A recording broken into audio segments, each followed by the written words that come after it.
Baik, bismillahirrahmanirrahim. Alhamdulillah wassalatu wassalamu ala Rasulillah wa ala alihi wa ashabihi wa mawalah wa ba'd. Assalamualaikum warahmatullahi wabarakatuh. Alhamdulillah, para ummahat, akhwat solihat yang mudah-mudahan dirahmati Allah. Kita bersyukur kehadirat Allah karena begitu besar nikmat yang Allah Subhanahu wa taala berikan kepada kita.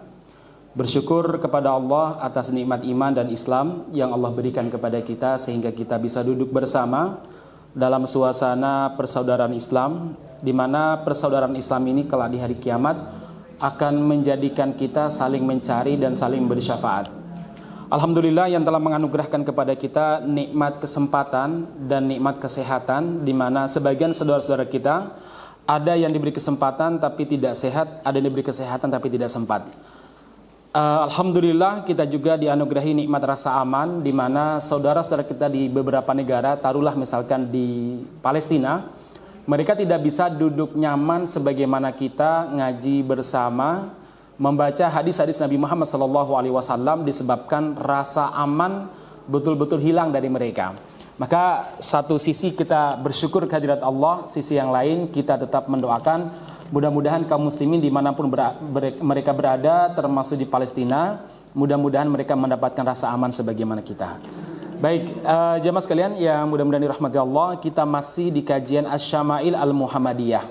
Bagaimana karakteristik dan keagungan serta kepribadian Rasulullah SAW.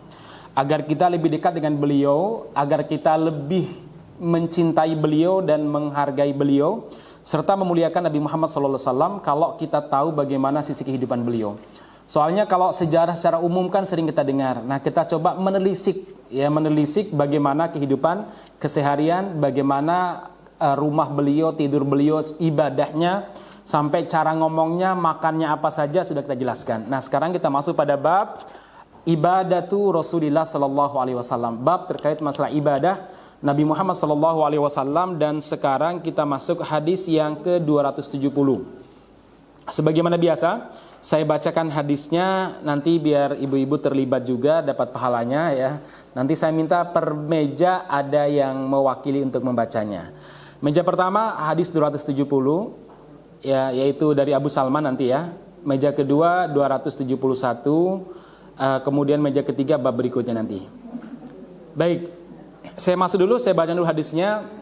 Haddatsana, nanti langsung dari Aisyah ya. Langsung dari Aisyah. Kalau terjemahan, tapi kalau Arabnya saya bacakan dari awal. Haddatsana Abu Salma, Yahya bin Khalaf, haddatsana Bishr bin Mufassal, an Khalid al-Khuda al-Hidha, an Abdullah bin Syaqiq qala sa'altu Aisyah radhiyallahu anha an salati Rasulillahi sallallahu alaihi wasallam qalat kana yusalli qabla dhuhri raka'atain wa ba'daha raka'atain wa ba'dal maghrib raka'atain wa ba'dal isya raka'atain wa qabla al fajri isnatain. Silakan dibaca Ibu ya, silakan.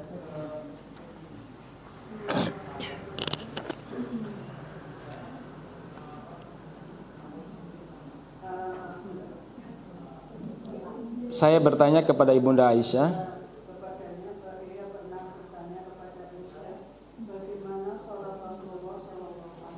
Sallallahu alaihi wasallam.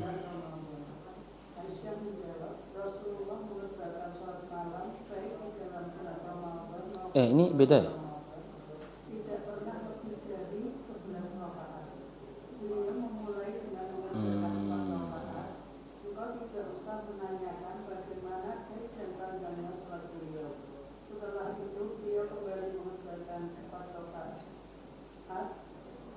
Di ibu-ibu sama terjemahannya?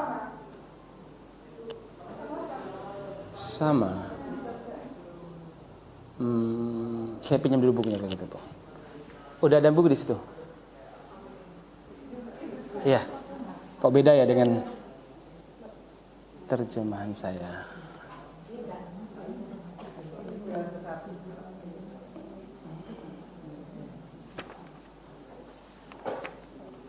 Oh iya, nggak apa-apa Bu, silakan baca, silakan. Lanjut.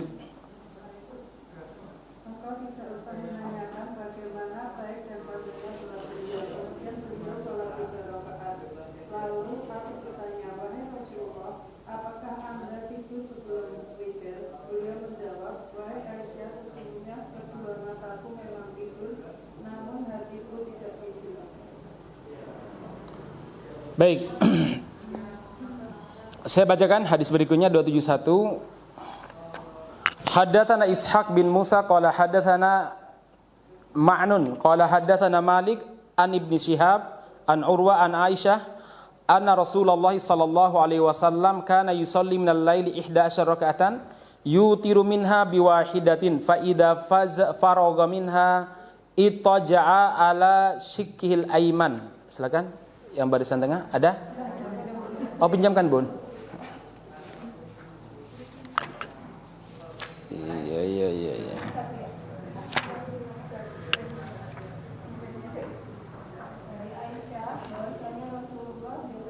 Salam. Satu rakaatnya adalah salat witir. Apabila selesai sholat, beliau berbaring miring di atas sisi tubuh bagian kanan. Baik, dua hadis ini saya bacakan ulang terjemahannya. Coba kita ambil beberapa pelajaran. Yang pertama hadis yang ke-270, di mana Ibunda Aisyah radhiyallahu anha ditanya oleh salah seorang tabi'in yang bernama Abu Salmah bin Abdurrahman tentang solat Nabi Muhammad SAW di bulan Ramadan. Maka Ibunda Aisyah mengatakan Rasulullah SAW mengerjakan solat malam baik di dalam bulan Ramadan maupun di luar Ramadan tidak pernah lebih dari 11 rakaat. Beliau memulai dengan mengerjakan 4 rakaat. Engkau tidak usah menanyakan bagaimana baiknya dan panjangnya solat beliau. Setelah itu beliau kembali mengerjakan 4 rakaat. Kamu juga tidak perlu menanyakan bagaimana bagusnya dan panjangnya solat Nabi. Kemudian beliau solat 3 rakaat sebagai witir. Kemudian aku bertanya, wahai Rasulullah, apakah anda tidur sebelum witir? Beliau menjawab, wahai Aisyah, sesungguhnya kedua mataku memang tidur namun hatiku tidak tidur. Pelajaran bisa kita ambil jamaah sekalian adalah apa? Yang pertama, ini di luar maupun di dalam bulan Ramadan. Ini satu riwayat ya. Sebagaimana saya jelaskan kemarin bahwa dalam memahami hadis-hadis Nabi tidak cukup satu hadis kemudian kita menyimpulkan. Karena boleh jadi Nabi Muhammad SAW melakukannya di luar rumahnya Ibunda Aisyah. Mungkin di rumahnya Ummu Salmah, mungkin di rumahnya istri beliau Hafsah dan lain sebagainya. Maka kita akan keliru menyimpulkan sebuah dalil kalau kita itu hanya bermodal satu hadis. Ya, maka para ulama mengatakan cara untuk menyimpulkan sebuah hukum, kumpulkan semua hadis yang temanya sama, kemudian pilih-pilih mana yang dhaif, mana yang sahih, kemudian cari hadis yang serupa, kemudian lihat penjelasan para sahabat Nabi karena mereka orang yang langsung berinteraksi dengan Nabi. Pilih-pilih baru kemudian kita bisa menyimpulkan. Maka menjadi ulama fikih itu nggak sembarang karena harus mengumpulkan sekian hadis ya. Kalau zaman sekarang mah enak. Kenapa? Ada bukunya, ada aplikasinya. Zaman dulu nggak bisa. Semuanya itu modalnya hafalan. Kalau kita hafal hari ini, besok tambah satu hadis, yang kemarin sudah lupa ya. Jadi memang jadi ulama itu nggak sembarang. Makanya para ulama Rasulullah SAW menyebutkan makam ataupun level ya kelas para ulama itu pas di bawah kelasnya para nabi. Kelasnya para ulama di bawah kelasnya para nabi. Maka dalam Al-Qur'an disebutkan wa may yuti'illaha war rasul. Siapa yang taat kepada Allah dan taat kepada Rasulnya, faulaika ma'al ladzina an'amallah. Mereka akan bersama dengan manusia-manusia yang diberi nikmat oleh Allah. Siapa orang yang diberi nikmat oleh Allah Subhanahu wa taala? Satu nabiyin, para nabi. Setelah nabi siapa? Siddiqin. Nah, siddiqin ini siapa? Siddiqin ini adalah ulama-ulama yang jujur. Nah, di bawah level kenabian. Baru kemudian syuhada, orang yang berjuang di jalan Allah seperti di Palestina, wassolihin, dan kemudian orang-orang soleh. Nah, ternyata level para ulama itu di bawah para nabi. Kenapa demikian? Karena mereka serius betul dalam mencari hadis, menjaga agama ini, mengkaji, mempelajari, memikirkan. Ya, bahkan pernah suatu waktu Imam Syafi'i itu semalam suntuk nggak tidur karena memecahkan satu masalah fikih. Ya. Pernah suatu waktu kan begini, Imam Syafi'i itu punya murid namanya Imam Ahmad.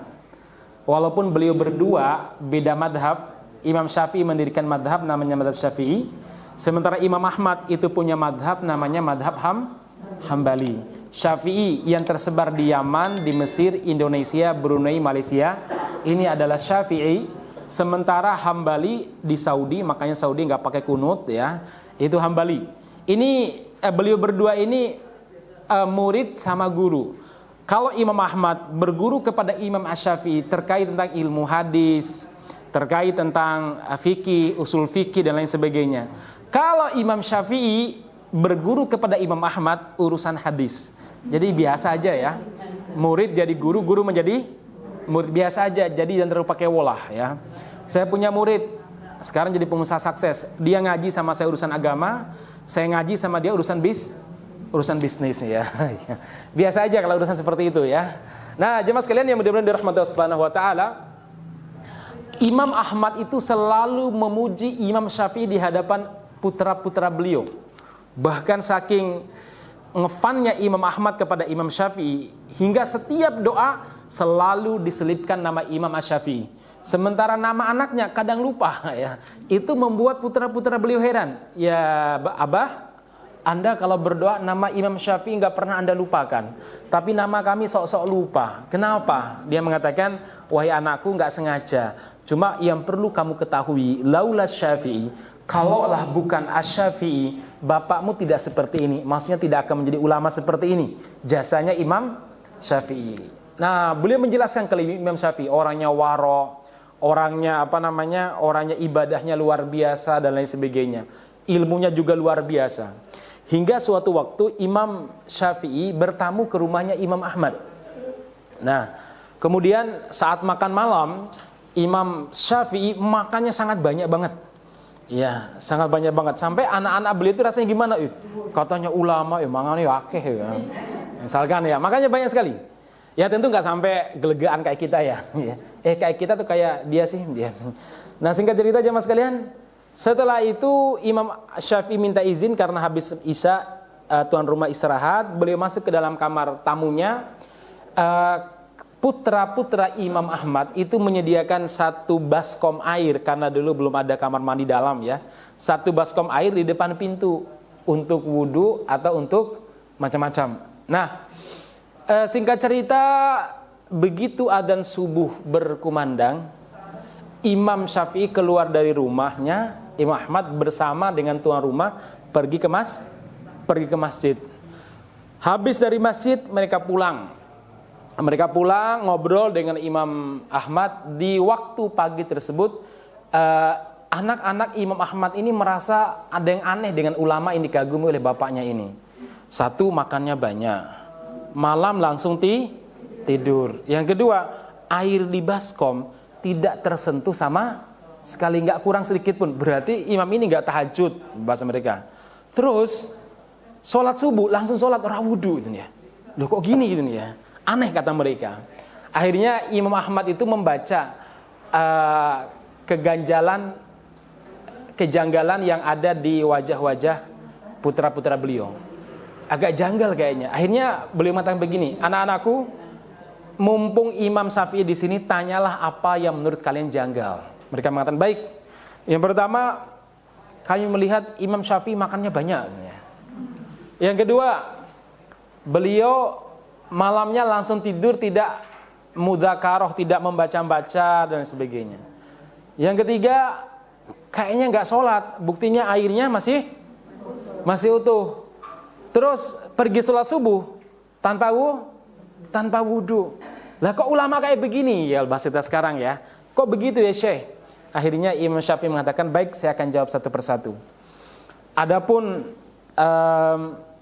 saya makan banyak, saya belum pernah makan sebanyak ini di rumah orang lain. Saya hanya makan banyak seperti ini di rumah Imam Ahmad. Kenapa? Karena saya yakin makanan Imam Ahmad itu pasti berbarokah, karena halal. Kalau dari yang lain kan susah. Mungkin dari korupsi pengadaan laptop, ya, korupsi dana haji misalkan ya. Kuota haji deh ya. Korupsi kuota haji atau apa. Saya nggak berani makan banyak karena khawatir ada tercampur dengan harta haram. Tapi Imam Ahmad, saya tahu wallahi beliau adalah orang yang berhati-hati dalam urusan makanan. Dan beliau tidak akan memberikan makanan kepada anaknya, apalagi kepada tamunya, kecuali dipastikan apa? Halal dan barokah. Maka saya banyak makan, mudah-mudahan saya dapat barokahnya juga. Masya Allah ya. Yang kedua, kenapa saya tadi malam langsung masuk kamar?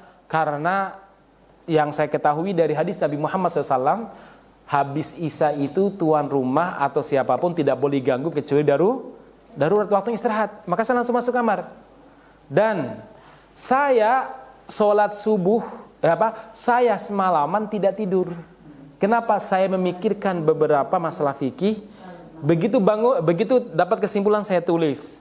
Capek nulis saya mikir lagi. Dan itu sampai subuh. Sehingga menjelang waktu tahajud, saya sholat tahajud tanpa wudhu, karena wudhu saya masih sholat wudhu Isya. Dan ketika sholat subuh, wudhu sholat Isya saya juga belum batal, maka saya langsung sholat subuh gitu ya. Baru mereka kagum, Masya Allah, memang begitu imam luar biasa ya. Nah jamaah sekalian, mudah-mudahan dirahmati Subhanahu wa ta'ala. Jadi begitulah para ulama, sangat-sangat serius untuk mencari ilmu dan menyimpulkan ilmu tersebut.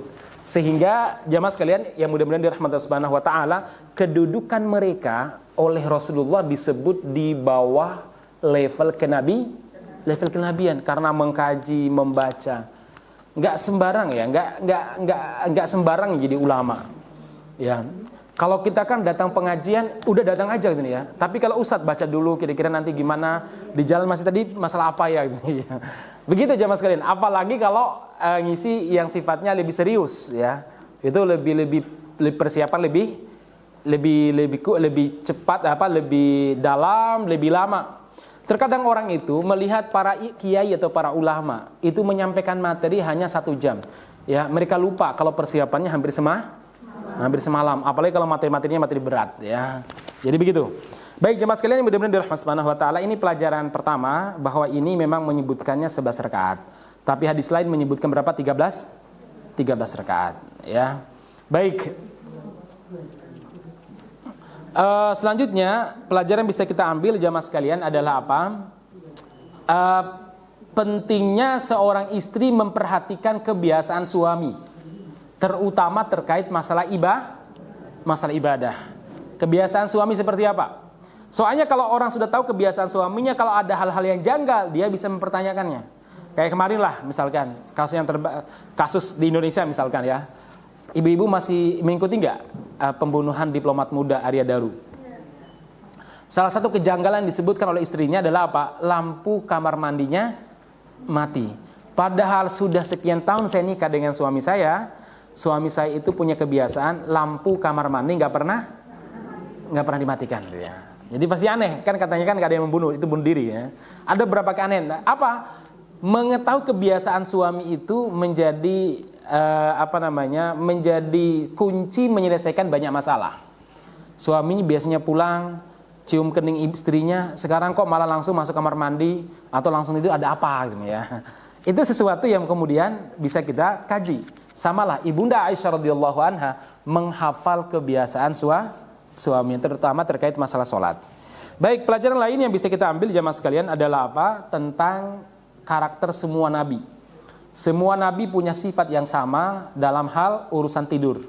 Mata mereka tidur, tapi hati mereka tidak pernah tidur. Beda sama kita. Mata belum tidur tapi hati sudah tidur. Jadi kayaknya lihat tuh kayaknya melek itu, tapi nggak masuk ya. Kenapa? Karena hati sudah tidur. Lebih parah dua-duanya tidur. Kalau sudah dua-duanya tidur, adzan pun nggak kedengaran. Baik. Jemaah sekalian mudah-mudahan dirahmati Subhanahu wa ta'ala. Ini pelajaran bisa kita ambil ya. Terus yang terakhir, di sini sebutkan 4 rakaat. Nah, kemarin saya jelaskan, makanya untuk memahami sebuah hadis, kita lihat hadis lain. Karena hadis lain, Ibunda Aisyah radhiyallahu anha mengatakan, salatul lail, salat tahajud atau salat tarawih itu matna. 2 rakaat. Ini kok disebut 4? Nah, di sini para ulama berbeda dalam pendekatan kesimpulan. Ada yang mengatakan 4 rakaat sekali salam, sekali tahiyat. Ada yang mengatakan 4 rakaat di sini maksudnya 2 rakaat salam, istirahat. Kemudian bangun lagi rakaat yang ke-56, 56 istirahat, 56 salam, 78 salam dan istirahat. Berarti sudah 4 kan? 4 istirahat, 4 rakaat istirahat, 4 rakaat istirahat, tapi tetap 2 kali salam. Nah, ini sebagaimana umumnya di negeri kita Indonesia. Kan begitu kan? 2 istirahat. Bangun lagi, 2 istirahat. Kemudian witir. Kalau di beberapa tempat lain seperti di Saudi biasanya 2 istirahat. 2 istirahat. Udah berapa? Berapa rakaat? 8 rakaat. 2 kali istirahat. Terus bangun 2 rakaat. Salam. Bangun lagi 1 rakaat, salam. Yang 2 plus 1 itu witir.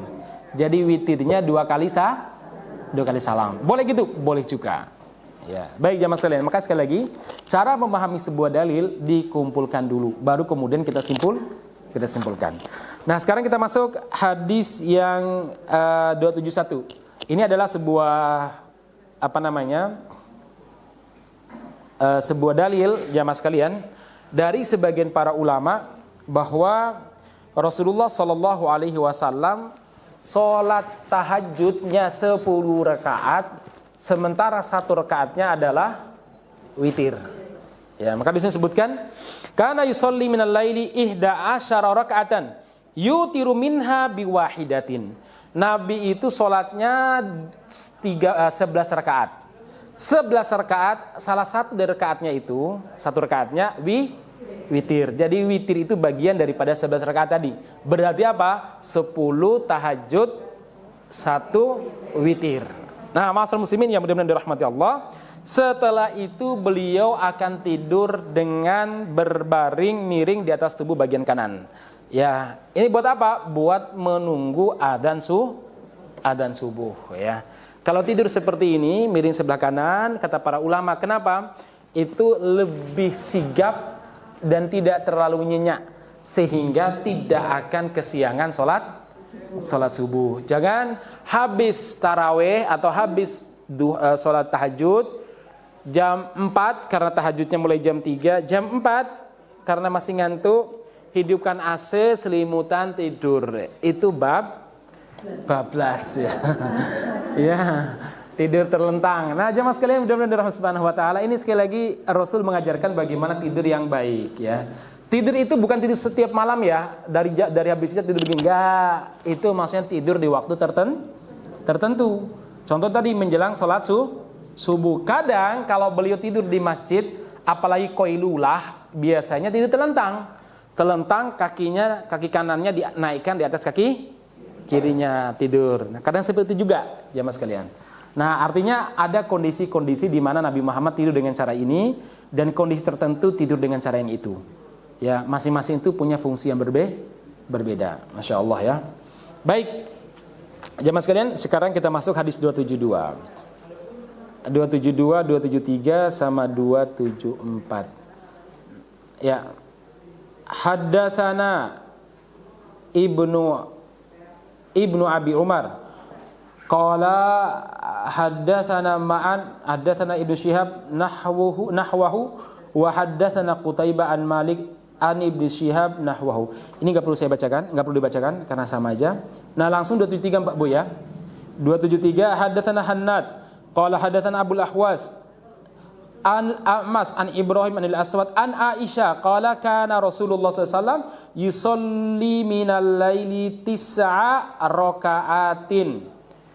Ya, langsung dibaca terjemahan 274 juga. 273 274. Monggo Bun. Dari Aisyah, ia berkata, Rasulullah sallallahu alaihi wasallam salat malam 9 rakaat. Ya. Lanjut, bawah. Mahmud bin Ghailan menceritakan kepada kami, dia berkata, Yahya bin Adam menceritakan kepada kami, dia berkata, Sufyan As-Tsauri menceritakan kepada kami dari Al-A'mashi dengan lafal yang semisal. Baik, hadis berikutnya. Sebentar saya jelaskan dulu ini. Rasulullah Salat malam 9 rakaat. Nah, di sini maksudnya bagaimana? Di sini ada penjelasan dari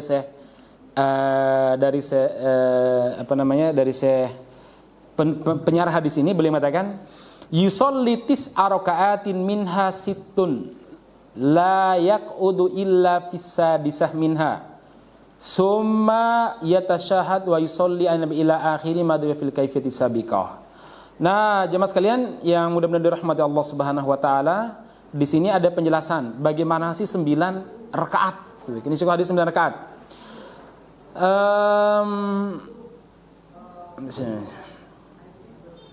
Saya bacakan.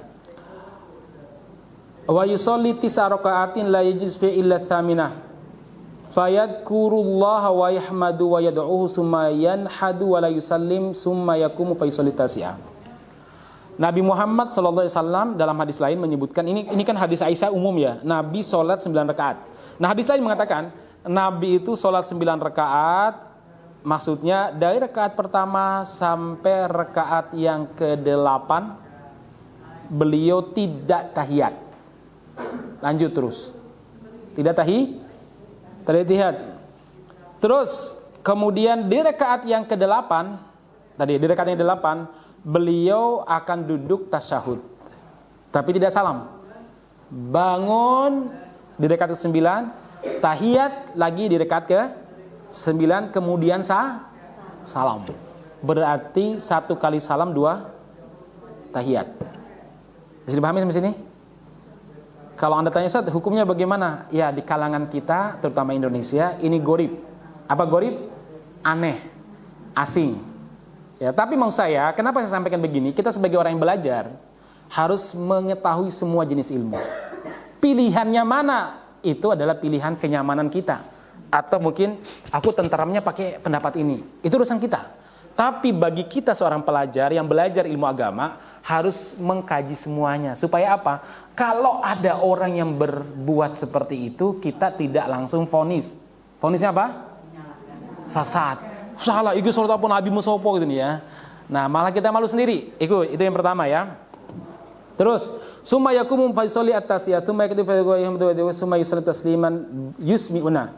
Summa yusolli raka'atain ba'da ma yusallim wa huwa qa'idun. Wa tilka ihda asyara raka'atin yunabba falamma sanna Nabi SAW wa akhadahu al-lahmu au tarabisab'in. Wasona fi rak'atain mithla sonihal awal fatil katis'u. Nah, ini ada beberapa cara ya. Beliau jelaskan. Tadi ya salam, berarti kan sudah. Kadang disebutkan juga Nabi setelah tadi rakaat ke-8 tahiyat tapi tidak salam, bangun rakaat ke-9 tahiyat salam. Kemudian beliau tambah lagi 2 rakaat. Jadi berapa? 11.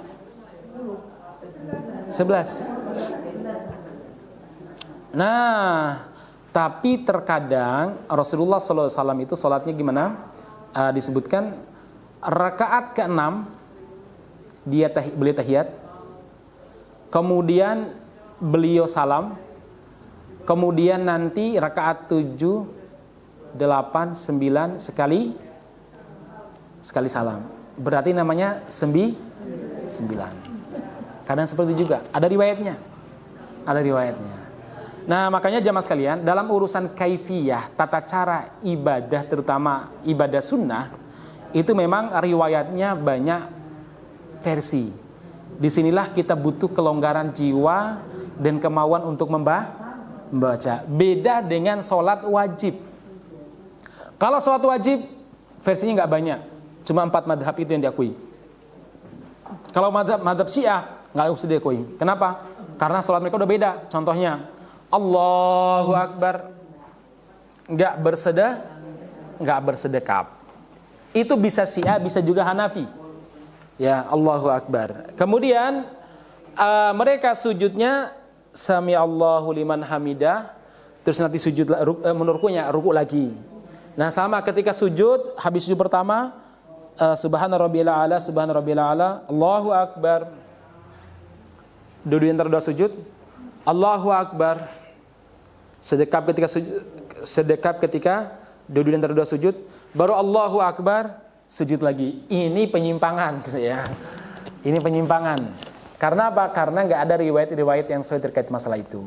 Karena urusan ibadah wajib, sholat wajib seringkali masyhur, terkenal dan populer. Sementara ibadah-ibadah yang sifatnya sunnah, memang di situ banyak riwayat dan kelonggaran. Contoh jamaah sekalian, dalam urusan sholat Idul Adha sama Idul Fitri, Rasulullah SAW memang sunnahnya itu 7 kali takbir. Di rakaat pertama, 5 kali takbir rakaat kedua. Tapi kalaupun tidak, maka itu bukan masalah, tetap sah sholatnya. Atau rakaat pertama 7, rakaat kedua imamnya lupa. Sering kan begitu ya? Langsung sami Allahu Akbar, Bismillahirrahmanirrahim. Nah langsung baca, cuma satu aja. Nah gimana? Udah biarin aja, nggak usah subhanallah, karena itu bagian daripada sunnah. Bisa dipahami sampai sini? Sama. Kalau seandainya 7 rakaat dan 5 rakaat, 7 rakaat, 7 takbir dan 5 takbir itu tidak angkat tangan, nggak masalah juga. Allahu Akbar, Allahu Akbar, Allahu Akbar, nggak masalah juga. Cuma tidak populer di kalangan kita orang Indonesia. Makanya Ustadz, walaupun dia mengetahui banyak hal, ketika melaksanakan ibadah bersama dengan masyarakat, harus yang sesuai dengan pemahaman di tengah masyarakat. Biar apa? Tidak terjadi fitnah. Nanti masyarakat terutama yang nggak ngaji, masyarakat iki opo meneh salat ini ya. Nah baik, bisa dipahami sampai sini? Baik, nah sekarang kita masuk, itu namanya 9 rakaat. 9 rakaat, berarti Anda bisa menjelaskan dengan 2 cara tadi ya. Ya. Lanjut. Masih ingat gak 2 cara tadi? 8 bangun, 9 1 salam. Ayat 3 ya. Kemudian ada yang lanjut setelah 9 salam, bangun lagi 2 rakaat salam. 2. Yang ketiga, rakaat ke-6 tahiyat salam, rakaat 7 8 9 sekali salam. Berarti berapa? 9 rakaat. Baik. Haddatsana, ini berikutnya. Di sebelah sini ada buku. Ya, tunjuk siapa jubirnya. Oh, beliau yang langsung. Bu ya. Nanti langsung dari Hudzaifah ya. Haddatsana Muhammad bin Musanna qala haddatsana Muhammad bin Ja'far qala haddatsana Syu'bah an Amri bin Murrah an Abi Hamzah rajulin min Ansar an rajulin min Bani Absin an Hudzaifah ibnu Yaman annahu shalla ma'an Nabi sallallahu alaihi wasallam min al-laili qala falamma dakhala fi salati qala Allahu akbar dzul malakuti wal jabarut wal kibriyai wal 'azamah qala thumma qara'a al-baqarah thumma raka'a ruk'ahu nahwan min qiyami wa kana yaqulu subhana rabbiyal azim summa rafa'a ra'sahu fa kana qiyamuhu nahwan min ruku'ihi wa kana yaqulu li rabbiyal hamdu ya li rabbiyal hamdu summa sajada fa kana sujud nahwan min qiyami wa kana yaqulu subhana rabbiyal a'la thumma rafa'a ra'sahu fa kana ma baina sajadataini nahwan min as-sujudi wa kana yaqulu rabbighfirli hatta qara'a al-baqara wa ali imran wan nisa wal maidah wal an'am syu'batal ladzi syakka fil maidah wal an'am qala Abu Isa wa Abu Hamzah ismu Talha Yazid wa Abu Hamzah ismuhu Nasr bin Imran. Silakan Bun, agak panjang, enggak apa-apa. Dari Hudzaifah bin Al-Yaman bahwa ia pernah sholat malam bersama Nabi SAW. Ia mengatakan ketika Rasulullah SAW memulai sholat, beliau membaca Allahu Akbar dzul malakuti wal jabaruti wal kibriyai wal 'azamah. Allah Maha Besar, pemilik segala kerajaan, segala kekuasaan, kebesaran dan keagungan. Iya. Kemudian beliau membaca surah Al-Baqarah, kemudian rukuk. Rukuknya hampir sama lamanya dengan berdirinya. Tatkala rukuk beliau membaca subhanallahil azim, subhanallahil azim. Masyaallah ya. Maha suci Allah yang Maha Agung, Maha suci Allah yang Maha Agung. Kemudian beliau mengangkat kepalanya untuk berdiri. Berdirinya i'tidal hampir sama lamanya dengan rukuknya. Ketika itu beliau membaca Rabbiyal hamdu, Rabbiyal hamdu. Segala puji bagi Rabbku, segala puji bagi Rabbku. Kemudian beliau sujud. Sujudnya Ketika itu beliau membaca Subhanallah Maha Suci Rabbku yang Maha Tinggi, Maha Suci Rabbku yang Maha Tinggi. Kemudian beliau mengangkat kepalanya dari sujud, duduk di antara dua sujud. Duduknya di antara dua sujud hampir sama lamanya dengan sujud. Ketika itu beliau membaca Rabbil Firli, Rabbil Firli, Ya Rabbi ampunilah aku, Ya Rabbi ampunilah aku. Pada sholatnya itu beliau membaca surah Al-Baqarah, Ali Imran, Al-Nisa, Al-Maidah, atau Al-An'am. Bahkan ragu-ragu ada Al-Maidah atau Al-An'am. Abu Hamzah berkata, Abu Hamzah namanya adalah Tolha bin Yazid, sedangkan Abu Hamzah atau namanya adalah Nasr bin Imran. Masya Allah ya. Kuat ibu. Kita kul huwallah aja lah. Kalau udah berbil falak. Kalau enggak wal asri ya. Baik. Jamaah sekalian, di sini ada beberapa pelajaran baru yang bisa kita ambil. Yang pertama, jamaah sekalian, kalau sholat sendirian memang disunnahkan untuk diperpanjang. Kalau sholat secara berjamaah disunnahkan untuk diperpendek kalau imam. Jangan kebalik. Sholat berjamaah panjang, sholat sendiri cepat. Ya. Nah, jemaah sekalian, kenapa demikian? Karena kalau jadi imam, boleh jadi di belakang kita ada orang yang sudah tidak kuat berdiri, atau tidak kuat sujud, atau tidak kuat duduk di antara dua sujud. Kadang duduknya begini. Saya pernah tuh suatu waktu saya jadi imam. Ya, saya jadi imam, saya masbuk. Kemudian di samping saya ada yang masbuk lagi, ya. Jadi saya jadi masbuk sama makmum sama imam, ya. Nah, saya lihat beliau ini kan ketahuan kalau duduk di antara dua sujudnya kayak gimana gitu. Akhirnya saya percepat, ya. Ya karena duduknya tidak kuat. Nah, jemaah sekalian begitu. Nah, di sini adalah sholat sunnah dan sendirian. Nabi Muhammad SAW memperpanjang. Baik. Kemudian di sini menjadi semacam penjelas dari apa yang disampaikan oleh Ibunda Aisyah sebelumnya di hadis pertama tadi 270. Jangan tanya bagusnya sholat beliau dan panjangnya sholat. Ya gini panjangnya. Ya. Gini panjangnya. Dulu ada hadis yang sudah kita bahas. Rasulullah dalam satu rakaat menggabungkan 3 surat. 4 deh. Al-Fatihah, Al-Baqarah, Ali Imran, An-Nisa.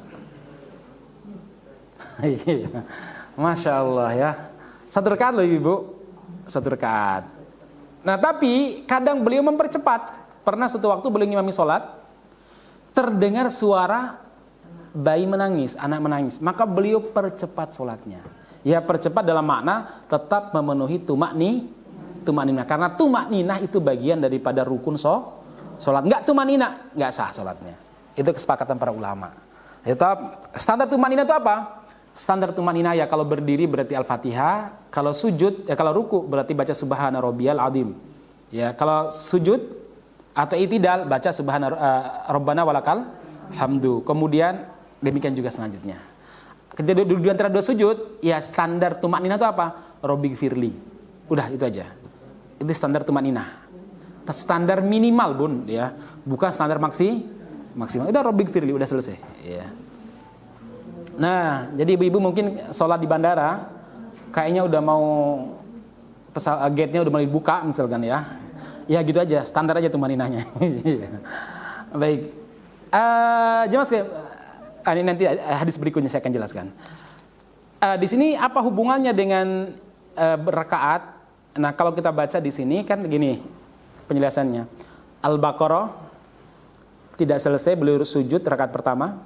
Lanjut Al-Baqarah sampai rampung. Berlanjut Ali Imran rakaat ke-3, An-Nisa rakaat ke-4, terus Al-Maidah rakaat ke-5, terus Al-An'am rakaat ke-6, kemudian Al-Maidah. Ini sudah ya. Di sini ragu-ragu apakah Al-Maidah atau Al-An'am. Nah, jadi apakah Nabi Muhammad SAW membaca setiap rakaat 1 surat? Para ulama mengatakan besar kemungkinan Al-Baqarah di hadis ini dibaca untuk 2 surat, sisanya yang lain dibaca 1 rakaat ya. Yang lain 1 rakaat, Al-Baqarah 2 rakaat ya. Luar biasa. Tapi terkadang Nabi Muhammad SAW membaca 1 ayat untuk semua rakaat. Coba lihat hadis berikutnya. Siapa yang bacakan? Di situ nggak apa-apa? Sampingnya mungkin, Bun? Ya. Dikasih yang sampingnya ya. Hadis 276. Hadatsana Abu Bakar Muhammad bin Nafib Al-Basri qala hadatsana Abdus Samad bin Abdul Warid an Ismail bin Sulaim Al-Abdi an Abil Mutawakkil an Aisyah qalat qama Rasulullah sallam bi ayatin minal Qur'ani lailatan. Silakan. Langsung dari Aisyah.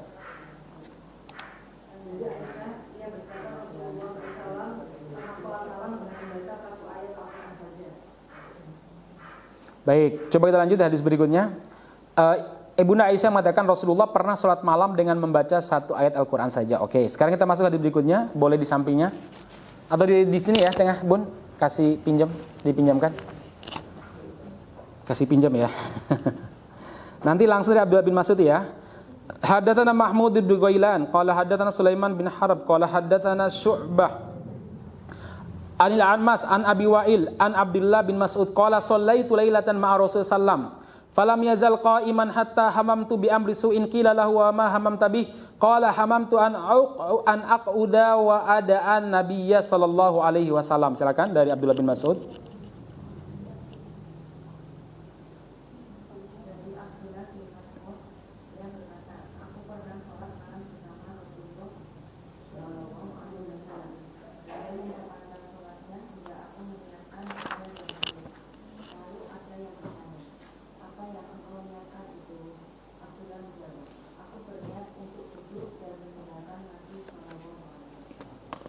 Baik, barakallahu fiik. Abdullah bin Mas'ud berkata, aku pernah sholat malam bersama Rasulullah. Beliau memperpanjang sholatnya hingga aku meniatkan hal yang buruk.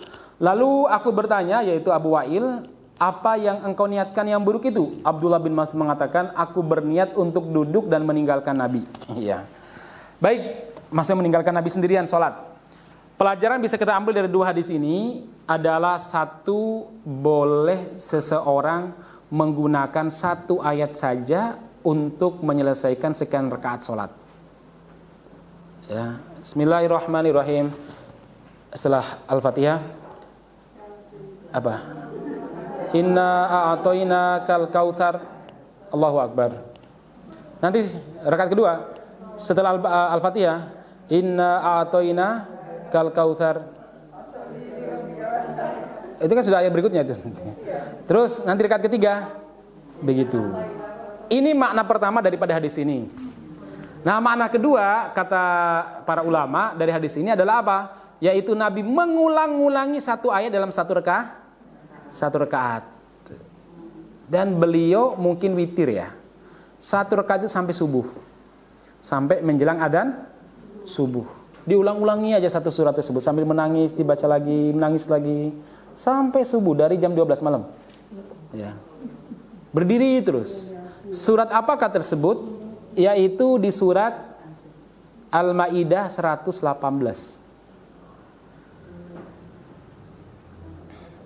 Surat Al-Maidah ayat berapa?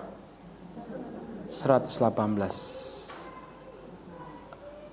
In tu'adzibuhum fa innahum ibaduk wa in taghfir lahum fa innaka antal azizul hakim. Udah ketemu Ibu?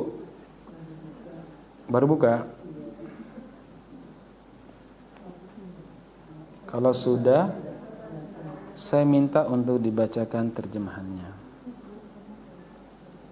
Jika engkau menyiksa mereka, Hmm? maka sesungguhnya mereka adalah hamba-hambamu. Dan jika engkau mengampuni mereka, sesungguhnya engkaulah yang maha perkasa, maha bijaksana. Baik. Jadi ini salat jemaah sekalian. Rasul mengulang terus, "Il tu'adzibhum fa innahum ibaduk wa in taghfir lahum fa innaka antal azizul hakim. Baca lagi sampai subuh. Ini makna kedua dari Nabi memakai satu ayat ketika semalam suntuk. Makna ketiga adalah apa kata para ulama dari hadis tadi adalah apa? Nabi membaca sesekali dan merenungkan dalam waktu yang sangat lama. In tu'adzibuhum fa innahum ibaduk. Berhenti sebentar. Lama boleh merenung. Wa in taghfir lahum fa innaka antal azizul hakim. Merenung lagi. Terus begitu. Masya Allah. Jadi boleh berhenti Ustaz. Boleh. Ya dikira kalau terus sholat itu langsung habis baca itu langsung sujud ruku. Enggak. Boleh berhenti sebentar merenungkan. Itu sholat malam. Sholat malam itu banyak kelonggaran. Sholat malam itu banyak kelonggaran. Nah, sebagian ulama mengatakan boleh duduk untuk sholat tahajud. Boleh apa? Duduk. Tapi kalau sholat wajib berdiri nek mampu. Kalau mampunya itu berdiri tapi nggak bisa ruku, tetap berdiri. Jangan langsung duduk pakai kursi.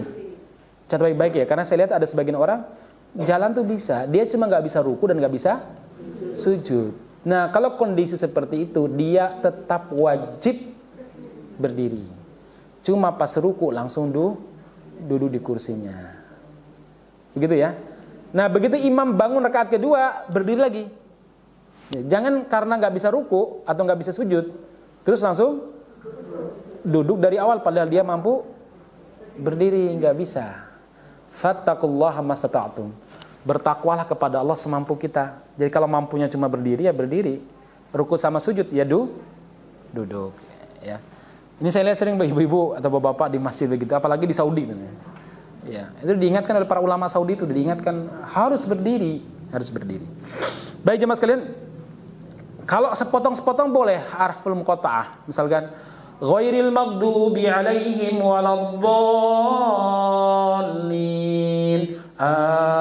Amin. Alif lam mim. Allahu akbar. Boleh? Boleh. Saya katanya boleh loh. Boleh. Santun kita ora gitu. Ya. Nah, tapi kalau seandainya ibu-ibu tadi ya dikejar-kejar waktu dan sebagainya ya, ghairil maghdubi 'alaihim waladdallin. Amin. Bismillahirrahmanirrahim. Yasin. Allahu akbar. Bangun lagi. Bismillahirrahmanirrahim. Qaf. Allahu akbar. Bismillahirrahmanirrahim. Hamim. Ya. Shad. Nun ya. Baik, jemaah sekalian, itu ya.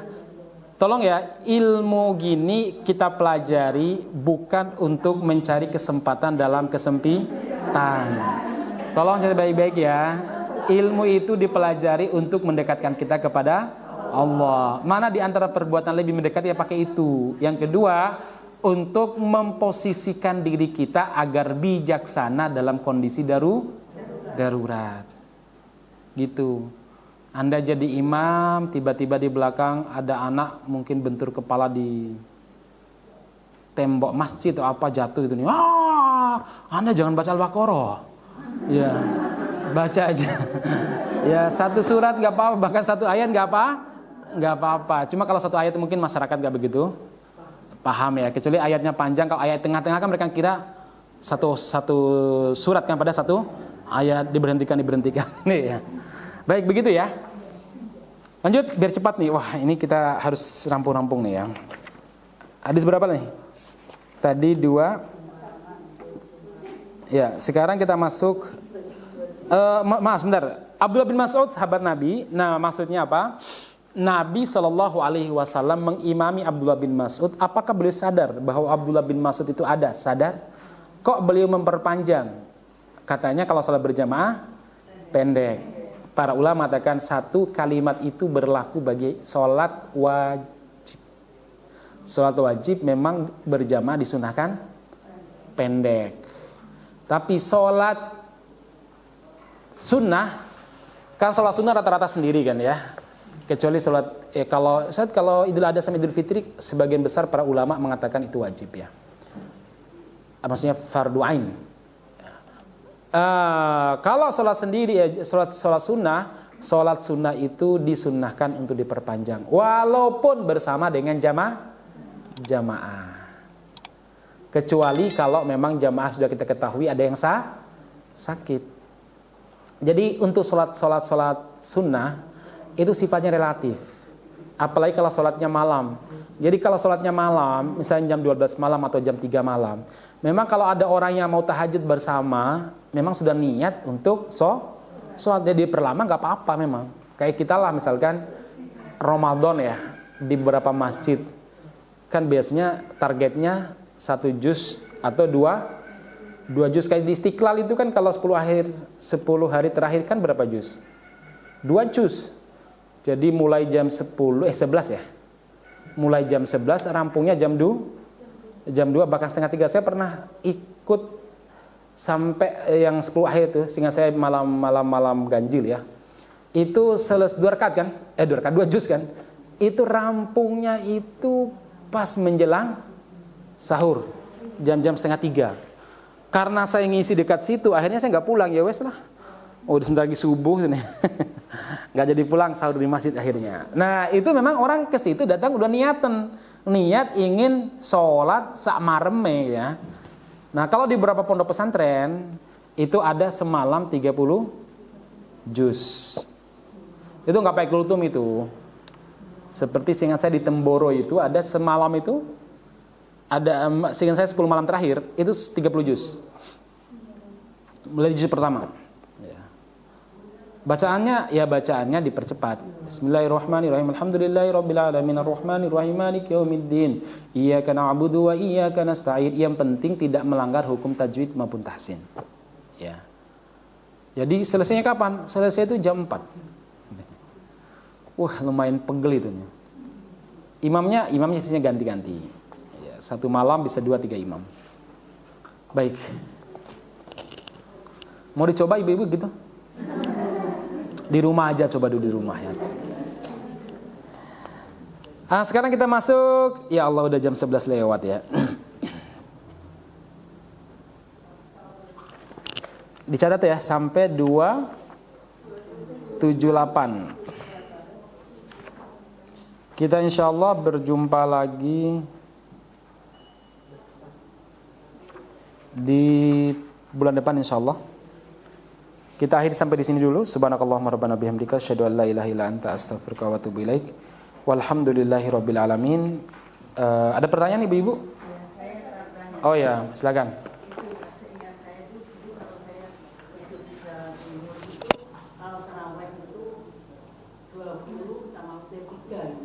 Oh ya. Di mana, Bung? Lebih tirnya 21 berarti, 21 23 mungkin, Bung. Oh iya, betul. Iya, siap betul.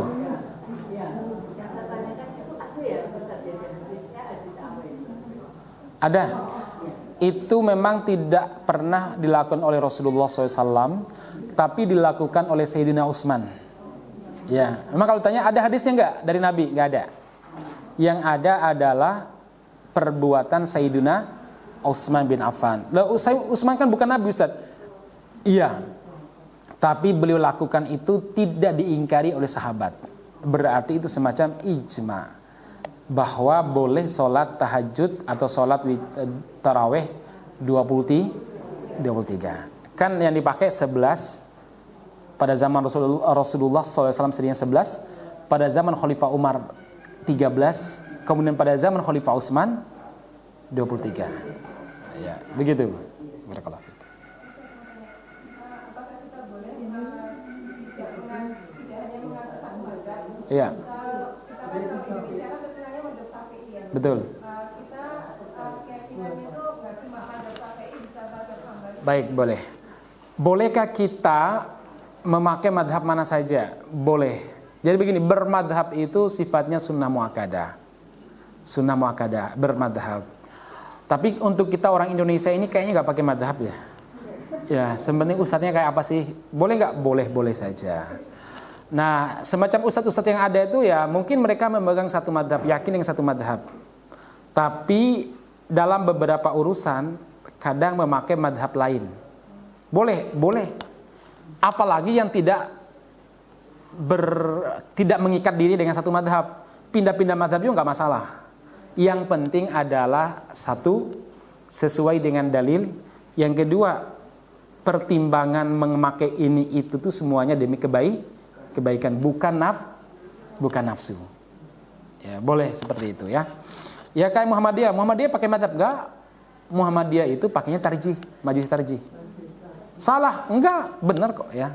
Selama memakai dalil. NU pakai Syafi'i misalkan ya.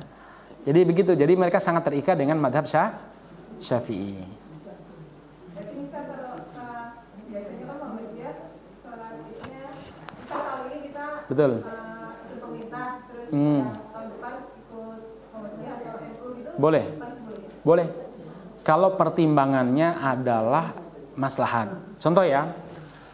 Anda di Solo, karena Solo ini mungkin banyak Muhammadiyah, atau terutama di daerah saya lah, Wonorejo sana ya. Wonorejo sana kan Muhammadiyah, Tulen ya. Nah, ternyata berbeda dengan pemerintah. Anda di situ karena sholat Idul Fitrinya pas di Wonorejo, maka Anda pakai Muhammadiyah. Boleh. Ternyata nanti Idul Adha langsung lah, nggak usah tahun depan ya.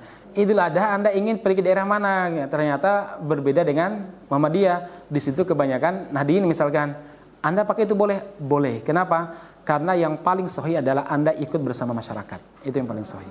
Supaya tidak terjadi perpecahan di tengah masyarakat. Nah, kecuali kalau seandainya situ ada dua. Ya, masjid sana besok, masjid ini hari ini misalkan. Pilih yang mana? Ya Anda pilih sendirilah. Biar nggak dikatakan pilih pan, aku pilih besok aja lah yang sesuai Muhammadiyah misalkan, boleh kalau seperti itu. Tapi kalau wah ini keluarga besarku begini, nanti aku dibilang apa? Ya nggak apa-apa, di situ Allah maafkan. Itu bukan pelin plan, tapi itu demi kemaslahatan bersama. Yang lain satu lagi? Ya terakhir. Ya siap.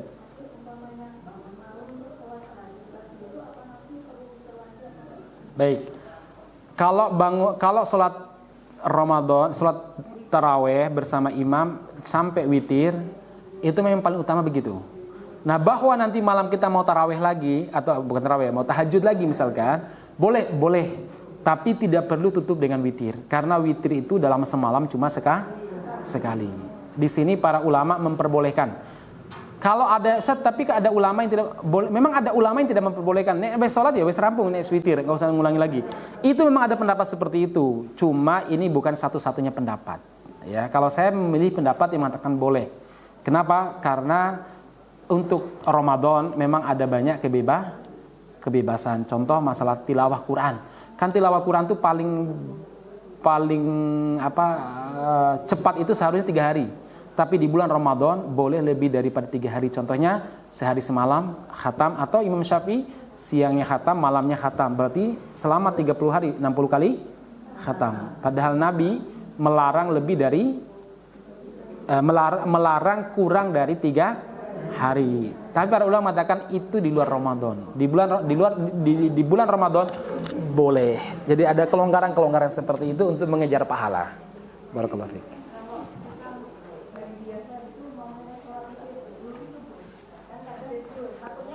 Oh ya, boleh. Kalau kita misalkan habis Isya takut ketiduran karena capek misalkan, witir dulu boleh, karena itu adalah salah satu wasiat yang diberikan oleh Rasulullah SAW kepada Abu Dar, seingat saya. Ada 3 wasiat yang Rasulullah berikan kepada Abu Dar, salah satunya melaksanakan sholat witir sebelum tidur. Barakallahu fiik. Cukup? Kalau cukup kita akhiri sampai di sini. Jazakallahu khairan. Mudah-mudahan pada pertemuan berikutnya kita lanjutkan ya. Ini memang kalau ketemu sekali sebulan gini kurang. Enggak apa-apa sih, yang penting rampung gitu aja ya. Ya, yang penting rampung. Subhanakallahumma rabbana bihamdika asyhadu an la ilaha illa anta astaghfiruka wa atubu ilaik. Walhamdulillahirabbil alamin. Assalamualaikum warahmatullahi wabarakatuh.